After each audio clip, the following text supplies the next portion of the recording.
Siinkaev TV ja meiega on liitunud EKP Koguduste Liidu president ja Eesti Kirikute Nõukogu asepresident Meigo Remmel. Tere! Tere!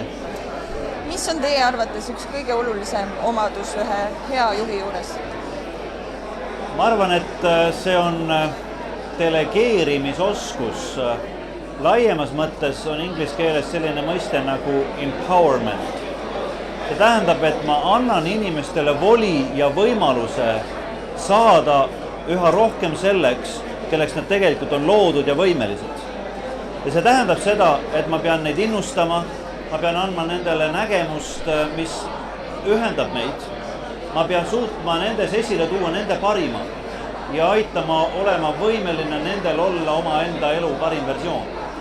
Ja see tähendab tegelikult inimestesse panustamist. See ei tähenda ainult seda, et me vaatame kogu eesmärke, vaid me vaatame tegelikult seda, mis on meis kõige enam Jumala poolt kingitud, mida me saame teistega jagada. Milline on olnud teie kui juhi kõige suurem väljakutse? See on raske küsimus. Tegelikult väljakutsed on palju. Aga kui ma mõtlen tagasi oma nii-öelda mustrile, siis võib-olla üks küsimus ja probleem, millega me ei ole osanud hästi toime tulla, on see, kuidas saada hakkama inimestega, kes sinu nägemust ei jaga, kes on aga olulised ja nad oma panust nii-öelda tegelikult saavad väga vajalikuna panna. Et minu niisugune esmamudel oleks see, et ma jätan nad kõrvale selle nägemuse jagamisest.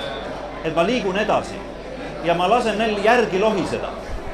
Aga see väljakutse on see, et kuidas kaasata ka need inimesed.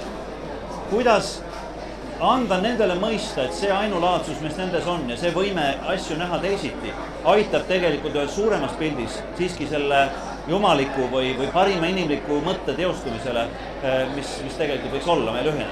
Nii et see on väljakutse, millega me jätkuvalt tegutseme. Kui oluline on ühe juhi elus tagasiside inimestelt? Ma arvan, et see on äärmiselt oluline. Et eriti, kui me ei ole veel väga kogenud juhid, me vajame väga palju peegeldust tagasi.